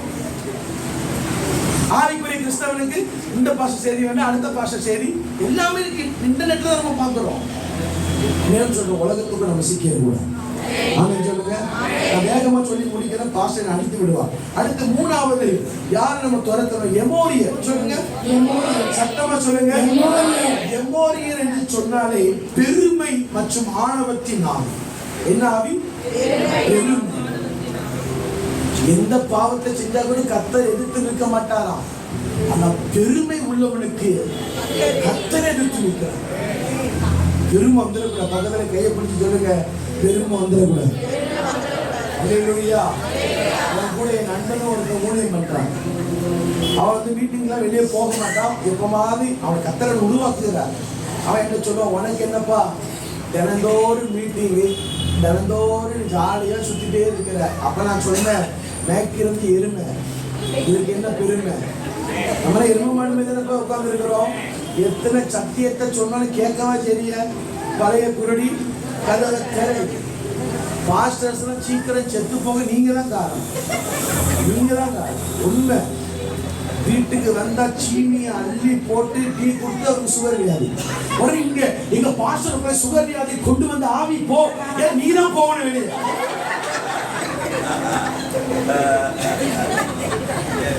பாஸ்டர்ஸ் நிறைய பேர் சுகர்ல சாகிறதுக்கு காரணம் விசுவாசிகள். நான் உனக்கு சொல்லட்டுமா? அடுத்து ரெண்டாவது, பாஸ்டர் நல்ல சாப்பாடு கொடுக்கணும். அதுக்குன்னு குழம்பு நல்லா கூட குழம்புல நிறைய எண்ணெய் நெய் ஊத்துனா குழம்பு என்ன ஆயிரும்? இப்படி ஊத்து கொடுத்து அதுக்கு பாஸ்டருக்கு கொலஸ்ட்ரால், ஹார்ட் அட்டாக். இப்போ எங்க பாஸ்டரோட ஜீவனை எடுக்க போராடுகிற ஆவியை இயேசுவின் நாமத்தில் வெளியே எங்க போவ? உன் கை சிரிப்பு பேசுங்க, கோவம் பேசுங்க. கொஞ்சம் எவ்வளவு சிரிப்பு கேட்டுருப்பாரு. நான் சொல்லட்டுமா? இனி மேடல் இருக்கிற எத்தனை பேர் பாஸ்டர் தெரியாது. எனக்கு தெரிஞ்ச pastor Ravi pastor, Daniel pastor. இனி உங்க பாஸ்டர்ஸ் உங்க வீட்டுக்கு வந்தா சிம்பிள், ஒரு செவ்வாழைப்பழம், ஒரு வாழைப்பழம், ஒரு ஆப்பிள், இப்படி ஏதாவது கொடுங்க. டீ கொடுத்து பித்தத்தை வர வச்சு பாஸ்டர் மொத்தமா அனுப்பிடக்கூடாது. அல்லேலூயா. இது பல போதகர்களுடைய கஷ்டம், உங்களுக்கு தெரியாது. நான் இதை ஒரு சர்ச்சில் பேசணும், ஒரு பாஸ்டர் கெட்டி பிடிச்சி முத்தம் கொடுத்தா, நான் பேச முடியாததான் நீங்க பேசுறீங்க. ரொம்ப நன்றி.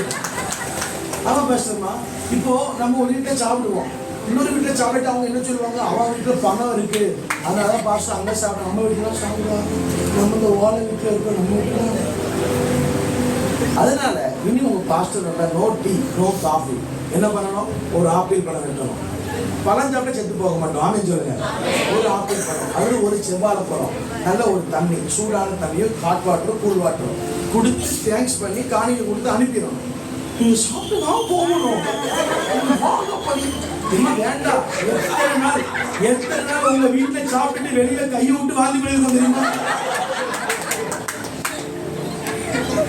கொண்டக்கூடாதுப்பா. பாஸ்டர் நமக்கு தேவை. ஆமென் சொல்லுங்க.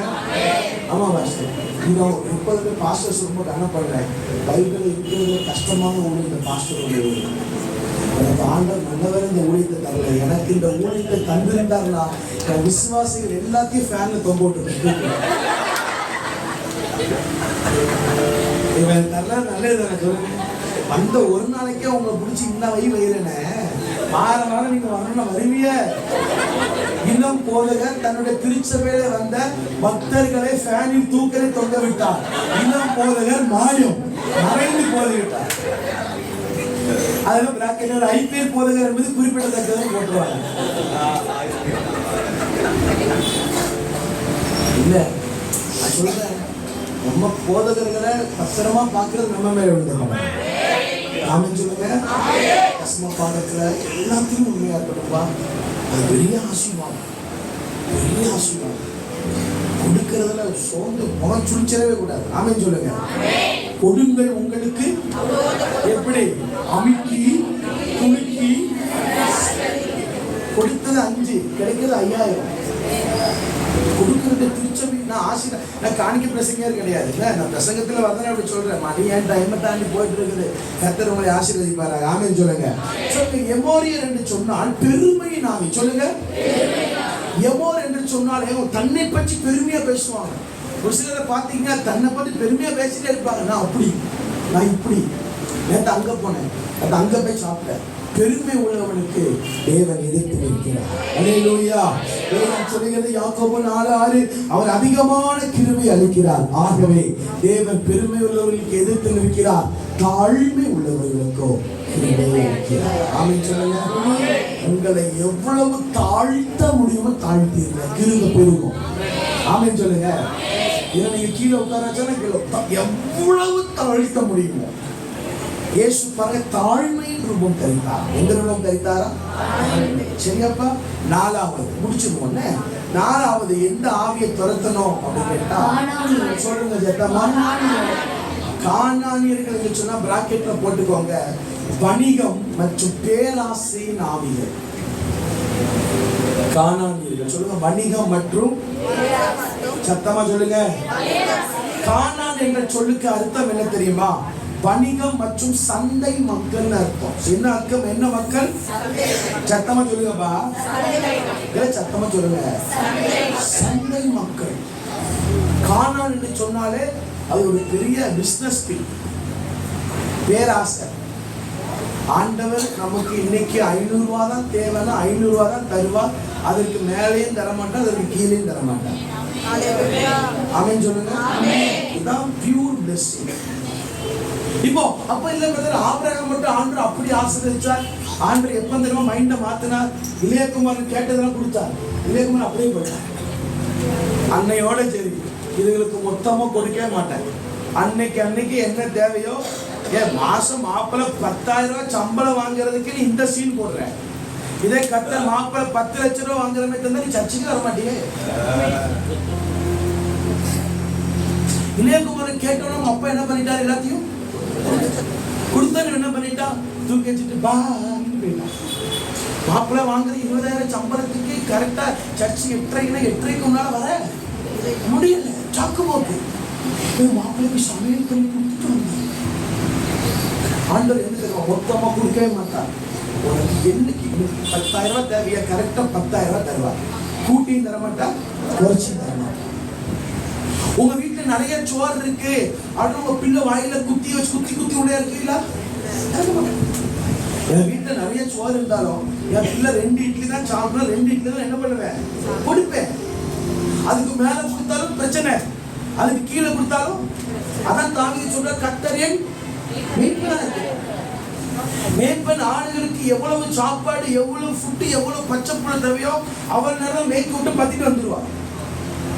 அதுக்கு எல்லாமே இருக்குதுன்னு மொத்தமா தின்னோட ஆபத்து. ஒரு கட்டுக்கதை உண்டு. ஒருத்தன் வந்து ஒரு ஊர்ல குளிக்க போகும்போது ஒரு பூச்சி வந்து சிலந்தி வலையில சிக்கி இருக்கும், ஒரு பட்டர்ஃப்ளை. அதை தப்பிச்ச உடனே அந்த பூச்சி வந்து ஒரு தேவதை போல மாறி அது கேட்குமா, நீ என்ன உயிரை காப்பாத்திட்ட, உனக்கு என்ன வேணும்னு கேட்டா எனக்கு ஒரு பேராசை. நான் எதெல்லாம் தொடுறேனோ, இது சோட்டா பீம்ல நான் முந்தி பார்த்த கதை, யாரும் தப்பா நினைக்க. இல்லையா? ஒத்துக்கணும். பார்த்தீங்களா? நான் 8 வருஷத்துக்கு முன்னாடி பார்த்தேன். அப்போ அது கேட்டவனுக்கு என்னன்னு கேட்டேன். இவன் சொன்னானா, நான் எதெல்லாம் தொடரணும் அதெல்லாம் தங்கமா மாறணும். நான் உடனே சொல்லுது அந்த தூதன் அந்த அந்த அந்த அந்த அந்த அந்த தேவதை சொன்னா கரெக்டாக கேள்வி பார்த்துக்கோணும். எதெல்லாம் தொடரும் தங்கமா மாறணும். உடனே அந்த வர வசனத்துன்னு வந்துட்டு இப்போ மரத்தை தொட்டா மரம் எப்படி மாறுது? தங்கமா மாறுது. இதை தொட்டா இது தங்கமா மாறுது, அதை தொட்டா அது தங்கமா மாறுது. இப்போ எல்லாத்தையும் தொட்டுட்டு தங்கமா மாறுது. அதையும் தொடக்கூடாதுன்னு போறான். கடைசியில போனா ஆண்டி லட்டு போட்டுட்டு இருந்துலாம். சுட்டியோட அம்மா லட்டு போட்டுட்டு இருக்கலாம். எனக்கு பசி, லட்டை தொட்டா லட்டு தங்கமா மாறிடலாம், சோத்தை தொட்டா சோறு தங்கமா மாறிடலாம். அப்படின்னு செஞ்சு போயிட்டான். பேராசை. கிறிஸ்தவனுக்கு பேராசை வந்துடக்கூடாது. எனக்கு எது தேவையோ அதை ஆண்டவர் கரெக்டா தருவார். உங்களுக்கு பைக்கு தேவைன்னா ஆண்டவர் என்ன தெரியுமா பண்ணுவார்? ஃபர்ஸ்ட் பைக்குக்கு பெட்ரோல் போடுற அளவுக்கு கையில காசு தருவார். அதுக்கு அடுத்துதான் பைக்கு தருவார். அல்லேலூயா சொல்லுங்க. ஆண்டவரே எனக்கு காரை தருவீராக. ஆண்டவர் காரை தந்தா பெட்ரோல் போட வக்கிருக்காடா? வக்கிருக்குதா? நீங்க அம்மாவனத்துல இருந்து 5 ரூபாய்க்கு 5 இட்லி வாங்கி நின்றுட்டு இருக்க. காரை தருவீராக, நான் தாரேன். மாசம் 4 மாசத்துக்கு கொண்டு காரை ரிப்பேர் பக்கம் 30,000 ரூபாய் ஆகும். சர்வீஸோட 15,000 ஆகும். கொடுக்க முடியுதா? மாசம் சம்பளம் 10,000 நம்ம கம்முன்னு இருப்போம். நீங்க தான் அவசரப்பட்டு கார் வேணும்னு சொல்லி நீங்க அப்படி இஎம்ஐ காரில் பிடிச்சி கார் வாங்கிட்டு என் சமூகம் உனக்கு முன்பாக செல்லும். அப்படி போடக்கூடாது. பஜாஜ் கம்பெனிக்காரனுடைய சமூகம் எனக்கு முன்பாக செல்லணும். கரெக்ட். கடன் வாங்கக்கூடாதுப்பா. எனக்கு எப்பப்ப எது தேவையோ, எனக்கு ஒரு ஆசீர்வாதத்தை கர்த்தர் தருகிறதுக்கு முன்னாடி என் கையை பலப்படுத்தணும். அல்லேலூயா, அல்லேலூயா. கையை பலப்படுத்த. பெட்ரோல் காருக்கு டீசல் பெட்ரோல் கூட இத்தனை காசு வேணும், 10,000 ரூபாய் ஆகும் ஒரு ஊழியத்துக்கு போயிட்டு பரவாயில்லையா? ஆண்டவரே நீங்க கையை பலப்படுத்துங்க. இப்ப 10,000 ரூபாய் கர்த்தர் அப்பப்ப தாராரு. இப்ப நான் என்ன பண்ணலாம்? காரு ஆண்டவரை என்ன பண்ணாரு? தந்து 10,000 ரூபாய்க்கு மூக்கு முட்டுது. காரை தரும். காரை வச்சிருக்கிறான், காரை வச்சிருக்கிறான், காரை பாரு தந்துட்டாரு. என்ன பண்ணுவ? அடுத்து 3 மாசத்துல அந்த பஜாஜ் கம்பெனிக்காரனும் ஃபைனான்ஸ் காரனும் கார் தூக்கிட்டு போயிடுவான். ஏழை விட இங்க அடுத்த உடனே இங்க உடனே பாஸ்டர் நான் இறந்துட்டேன். இப்ப நாங்க என்ன பண்ண முடியும்? கை வச்சு ஏசப்பா பிள்ளை இறந்து போனது எல்லாம் 2 மணி கையை எப்படா இதுன்னு தெரிய மாட்டேங்குது. எங்களுக்கு தெரியும். நாங்க வான் நிறுத்திக்க சொல்றோம். அப்பா பிள்ளை இறந்துட்டாப்பா. அந்த கார் இந்த வருஷத்துல எந்த ஆவி எங்கிருந்து வருது?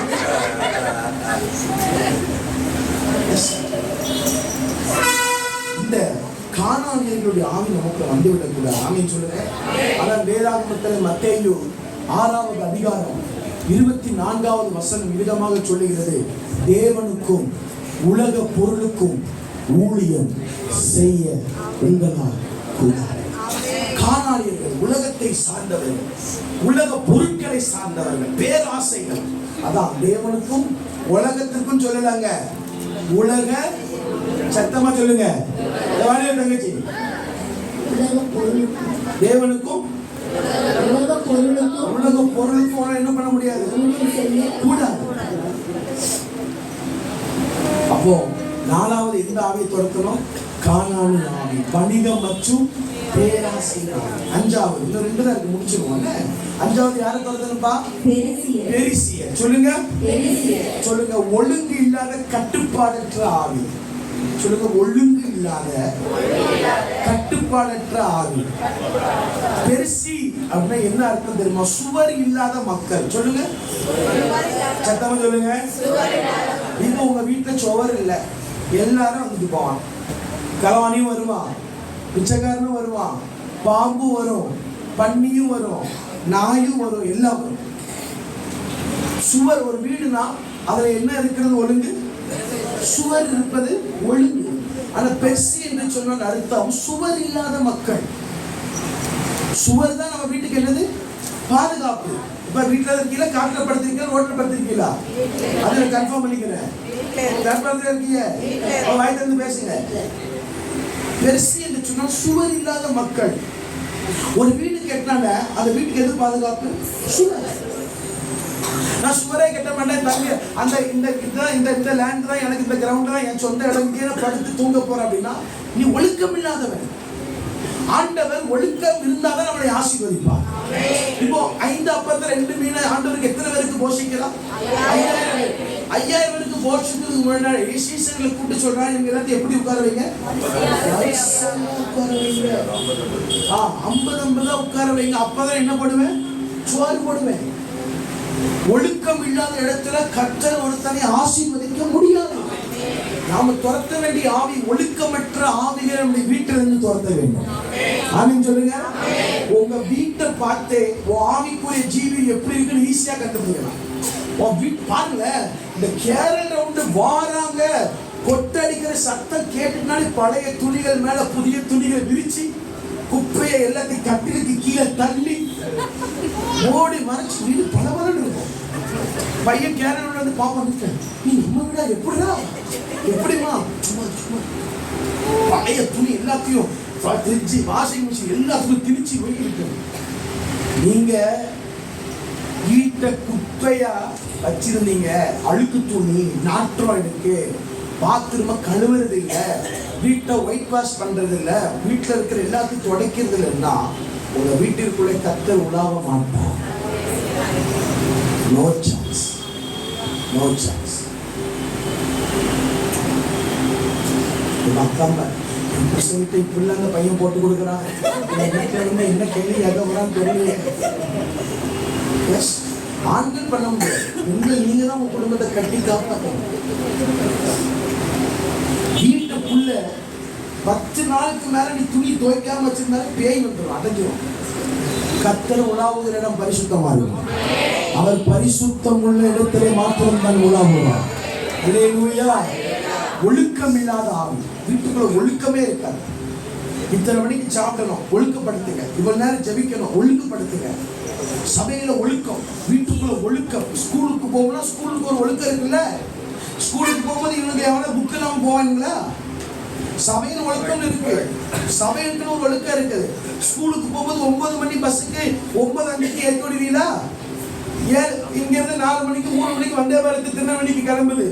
3 மணி வந்தே பாரத்துக்கு 4 மணிக்கு போவீங்களா? ஏன் போக மாட்டீங்க? ட்ரெயினுக்குன்னு ஒரு ஒழுக்கம் இருக்கு, சபைக்குன்னு ஒரு ஒழுக்கம் இருக்குது. ஃபர்ஸ்ட் ஆராதனை அத்தனை மணிக்கு, 2வது ஆராதனை இத்தனை மணிக்கு ஃபுல்லா வந்து உட்கார்ந்துடணும். ஒழுக்கம் இருந்தாலும் கர்த்தர் ஆசீர்வதிப்பார். சும்மா சப்பல சலபல சர்ச்சில் வந்து செருப்பை பாருங்க,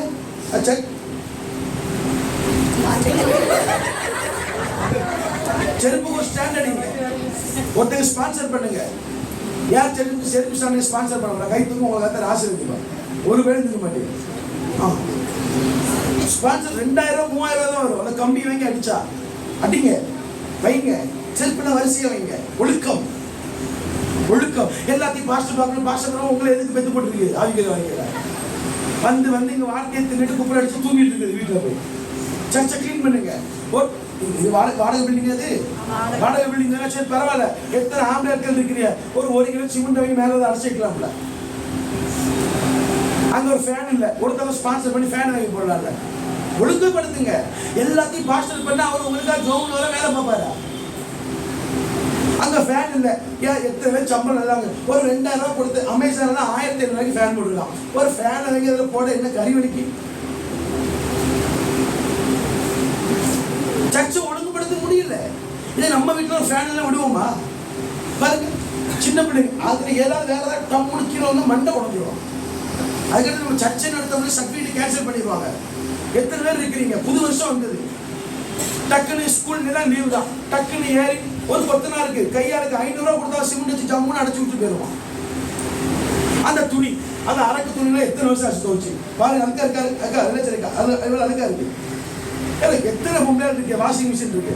ஒவ்வொரு நாள் பாசம் சொல்லிட்டு எல்லாத்தையும் வீட்டுக்கு தள்ளி கொண்டு போய் நீட்டா துவச்சு வாங்கி வைக்கலாம்ல. ஒண்ணு பண்ண மாட்டோம், தின்னுட்டு தூக்கணும். சிரிக்காதீங்க. இந்த பலிபீடத்துல இருந்தா நம்ம ஆசீர்வதிக்கப்படுறோம். இந்த பலிபீடத்துல இருந்தா நம்மளுடைய ஜீவன் வருகிறது. இந்த பலிபீடத்துல தான் கர்த்தர் நம்மளை வாழாக்காம தலையா மாத்துறார். இந்த டிவியை கண்டுபிடிச்சவன் செத்து போயிருவான். ஒரு 5000 ரூபாய்க்கு நீங்க பிளிப்கார்ட், அமேசான்ல அழகான டிவி, ஒரு பெரிய டிவி வாங்கி வைக்கலாம். அது டிஸ்பிளே போயிட்டு.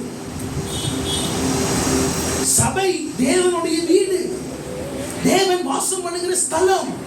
இங்கு கர்த்தர் இருக்கிறார். ஆமென் சொல்லுங்க. அல்லேலூயா சொல்லுங்க. அல்லேலூயா. நீங்க இந்த சர்ச்செல்லாம் இப்படி பண்ணீங்கன்னா நான் சொல்றேன், கர்த்தர் உங்களுக்கு சொந்தமான இடம் இருந்து 4 பேர் ஆராதிக்கிறதுக்கு இடத்தையே கத்து தருவீங்க. இருக்கிறத பத்திரமா பார்த்துக்கிட்டா பெருக்க வந்து. ஆமென் சொல்லுங்க. அல்லேலூயா சொல்லுங்க. அந்த துணியை துவைக்கலாம், இந்த இதெல்லாம் கிளீன் பண்ணலாம், ஒட்டுறதுனால இல்ல சுத்தப்படுத்திட்டே போல. நல்ல சர்ச்சில் பெயிண்ட் அடிக்கலாம். இந்த நியூ இருக்கு, நீங்க பெயிண்ட் அடிக்கல, வாலி அந்த மாதிரி எத்தனை இருக்கிறீங்கப்பா, ஒரு ஏசியன் பெயிண்ட் வாங்க, ஒரு டப்பா 2000 ரூபா தான். இது ஒரு 4 டப்பா போதும், 4-5 டப்பா போதும். ஒரு பெயிண்ட்டுக்காரன் ஸ்ப்ரே பண்ண சூப்பரா இருந்துச்சு. ஏன் உங்களுக்கு அந்த எண்ணங்கள் வர மாட்டேங்குது? சபை இது இங்க இருந்தா நம்ம ஆசீர்வதிக்கப்படுறோம். இங்க இருந்தா கர்த்தர் நம்ம கண்ணீரை கேட்கிறா. இந்த பலிபடத்தில் இருந்தா நம்முடைய வாழ்க்கையில எத்தனை வியாதிகளை கர்த்தர் சுகப்படுத்தி இருக்கிறார்.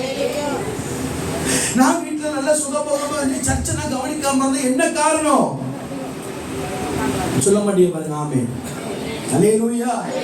ஒரு பீரோ வாங்கி வைங்க, பின்னாடி ஒரு பீரோ வாங்கி வச்சு இந்த திங்ஸ் எல்லாம் எதெல்லாம் எங்க வைக்கிறோம், எங்க இங்க ஒரு துணி அழகாக்குங்க சர்ச்சை. இது ஏசப்பா உலாவுகிற இடம்.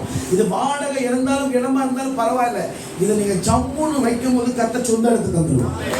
இதுல உண்மையா இருக்கிற கொஞ்சத்துல உண்மையா இருந்தால் அனைத்தின் அதிகாரியாக இருக்கிற. அல்லேலூயா சொல்லுங்க. அப்போ எல்லையில் ஒழுக்கம் இல்லாத ஆவி பெரிசியர் ஆவி. 6வது என்ன ஆவி? ஏவியரின் ஆவி. சொல்லுங்க. ஏவியர் என்று சொன்னால் சுய திருப்தி. சொல்லுங்க. சுய திருப்தி. நான் சர்ச்சுக்கு வந்தேன், நான் ஆசீர்வதிக்கப்பட்டேன், போறோம். சுய திருப்தி. சொல்லுங்க. தன்னை தானே ஏமாற்றிக் கொள்ளுங்கள். நமக்குள்ளே பாவம் இல்லை என்று சொல்லுவோமானா நம்மை நாமே வஞ்சிக்கிற ஏமாற்றம், சுய திருப்தி. அதுதான் அந்த ஏவியரின் ஆவி. சபையில ஒரு வளர்ச்சி தேவைங்கிற பசி இல்லாம போயிடும். சபை வளரணும் அப்படின்னா நீங்க உங்க தெருவில் இருக்கிற ஒருத்தரையாவது வருஷத்திற்கு நீங்க ஒருத்தரையாவது சர்ச்சுக்குள்ள கொண்டு வரணும். ஆமென் சொல்லுங்க. அல்லேலூயா சொல்லுங்க. இது ஒரு தீர்மானம் எடுங்க. வருஷத்திற்கு ஒரு ஃபேமிலியாவது தம்பிமா தீர்மானம் எடுங்க. வருஷத்திற்கு என் ஃப்ரெண்டு ஒருத்தரையாவது சர்ச்சுக்குள்ள கொண்டு வந்துருங்க. அண்ணமா தீர்மானம் எடுங்க, அக்காவை தீர்மானம் எடுங்க. வருஷத்திற்கு ஒரு ஆள். இப்படி நீங்க எல்லாரும் தீர்மானம் பண்ணீங்க. அடுத்த வருஷம் நியூ இயர் சர்வீஸ் இப்படி கூட்டம் இருப்பீங்க. நேரா ஒரு பெரிய கல்யாணம் பண்ணது புதுசா நடத்த வேண்டியிருக்கும். ஆமென் சொல்லுங்க. அல்லேலூயா சொல்லுங்க. கூட்டம் பெருகும். தீர்மானம் எடுங்க. நம் தேவ சமூகத்தில் எதை விதைக்கிறோமோ அதை தான் நம்ம அறுப்போம். சொல்ல மாட்டீங்க பாருங்க. வளர்ச்சி வேணும், பசி வேணும். ஆவிக்குரிய ஜீவியத்தில் அடுத்த எல்லைகளுக்குள்ள போகணும். ஆவிக்குரிய ஜீவியத்தில் அடுத்த பரிமாணத்திற்குள்ள போகணும்.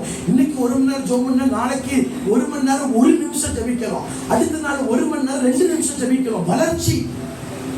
இதுக்கு பேர் தான் வளர்ச்சி. ஆவிக்குரிய நான் சொல்றேன், ஜெபிக்காம பைபிள் வாசிக்காம மேடையில ஏறவே கூட 3 மணி நேரம் ஜெபிட்டு தான் அடுத்த மேடை. பவர்ஃபுல் ஃபுல் ட்ரீட் கர்த்தருடைய பலிபீடம். ஆமென். அல்லேலூயா. சொல்லுங்க. சுய திருப்தி இருக்கக்கூடாது. சத்தமா அல்லேலூயா. 7வது பெயர் வந்து பிரசங்கம். அவ்வளோ பிரசங்கம். இது வந்து உங்களுக்கு சீக்கிரமா முடிக்கிறாங்க. ஆண்டவர் சொன்னா நான் வேகமா முடிச்சிட்டேன், 1/2 மணி நேரம் தாண்டிட்டு. சரி, 7வது சொல்லுங்க. எபூசியரின் ஆவி. சொல்லுங்க. எபூசியர் அடிமைத்தனம். சொல்லுங்க. சொல்லுங்க. என்ன தனம்? நீங்க கம்மல் போட்டிருக்க அவரு தங்கம்மா கலத்திட்டா உண்டியில போட்டு கஷ்ட உண்டியில போட்டுக்கலாம். அமெரிக்காவில் நான் இப்போ சொல்ல கம்மல்லாம் போடக்கூடாது. அமெரிக்காவில் ஓர்னி சேர்க்கை பண்ணுவாங்கல்ல, ஹோமோசெக்ஸ். அவங்க கம்மல் போட்டாங்கன்னா நான் ஐ எம் ரெடி வித் ஹோமோசெக்ஸ்னு அர்த்தம். பேண்ட் Lohith I am ready for ஹோமோசெக்ஸ்னு அர்த்தம். அந்த கம்மல் வேண்டாம்னா உண்டியில் போட்டுருவேன்ப்பா. உண்டியில் போட்டு அவங்களுக்கு பெற்றவன தாயார் யாரு? சிரிப்பு இல்லை. கம்மல் பல்லே போட்டுட்டு இருக்கீங்க. இன்னைக்கு இங்கே போடுவான், நாளைக்கு இங்கே ஒரு 2 கம்மல் போடுவான். சோறு கொடுங்க எங்கள் வீட்டில் பிச்சுங்க கம்மல் போடுங்க. சரி கவனிங்க. வேண்டாம் தம்பி, நல்ல பிள்ளை, ஏசுமா பிள்ளை. வேண்டாம் இல்லை. நீ தங்கத்தில் மோதிரம் போடு, தங்கத்தில் செயின் போடு, தங்கத்தில் காப்பு போடு, நான் அவனை ஆசீர்வதிக்கிறேன். இது வேண்டாம். கர்த்தர் கவனிங்க. எபூசியர் சொன்ன அடிமைத்தனம். எபூசியர் என்று சொன்னால் 4 அர்த்தம் உண்டு. சொல்லுங்க. எபூசியர் அடக்குதல், சொல்லுங்க. ஒடுக்குதல், மிதித்தல். சொல்லுங்க. இதுதான் எபூசியரின் ஆவி. நம்ம ஜீவியத்துல நம்ம ஏதாவது ஒரு விபச்சாரத்துல அடிமைப்பட்டுருவோம். கோபம் என்கிற ஒரு காரியத்தில் அடிமைப்பட்டுருவோம். சோர்வு என்கிற ஒரு காரியத்தில் அடிமைப்படுத்திடுவோம். ஒரு சிலரை பாருங்க, அவங்க எதையாவது அவங்க வாங்கிக்கிட்டே இருப்பாங்க. இது ஒரு அடிமைத்தனம். ஒரு சிலர் பாருங்க போன் பேசிக்கிட்டே இருப்பாங்க. இது ஒரு அடிமைத்தனம். ஒரு சிலர் பாருங்க தனிஜபம் பண்ண மாட்டாங்க. ஏதோ ஒரு காரியத்தில் அடிக்ஷனா இருப்பாங்க. அடிமைத்தனத்தின் ஆவியை நீங்க துரத்தி விடுங்க. ஹல்லேலூயா சொல்லுங்க. ஹல்லேலூயா. அதான் யோவானின் புஸ்தகம் 8வது அதிகாரம் 36வது வசனம் சொல்கிறது, ஆகவே குமாரன் உங்களை விடுதலையாக்கினார். மெய்யாகவே நீங்கள் ஆவீர்கள். ஹல்லேலூயா. அப்போ ஒரே ஒரு காரியம், இன்னைக்கு உங்க வீட்டிற்குள் இருக்கிற ஆவிகளை நீங்க தான் துரத்த போறீங்க. சத்தமா ஆமென். பாஸ்டர்ஸ் நாங்க உங்க வீட்டுக்கு வந்தா உங்களை பலப்படுத்துவோம். ஆனா உங்க வீட்டுக்குள்ள இருக்கிற அந்த ஆவியை துரத்துகிற அந்த வித்தியாசமான பட்டயம் உங்க கையில தான் இருக்கு. ஆமென் சொல்லுங்க. அல்லேலூயா சொல்லுங்க. ஆமா பாருங்க, கோலியாத்து நினைச்சா சவுல் நினைச்சா கோலியாத்துக்கு நம்ம ட்ரெஸ் போட்டு விடுவோம். அன்னைக்கு கோலியாத்து ட்ரெஸ் தாவீது போட்டு பார்த்தா அமேசான்ல ட்ரெஸ் ஆர்டர் போட்ட மாதிரி இருக்கு. பொத்துன்னு எல்லாம் உருண்டு விழுந்துருது. இப்ப என்ன ஆகுதுதான், எனக்கு இது தேவையில்லை அப்படின்னு சொல்லி தாவீதுடைய ஆயுதம் என்னது? கவனும் கல்லும். இதை வச்சுதான் என்ன பண்ண முடியுது? கோலியாத்த கொல்ல முடியும். சிஸ்டர், உங்க குடும்பத்தில் இருக்கிற கோலியாத்த இந்த வருஷத்தோட முதல் ஞாயிற்றுக்கிழமை வெட்டி எரிய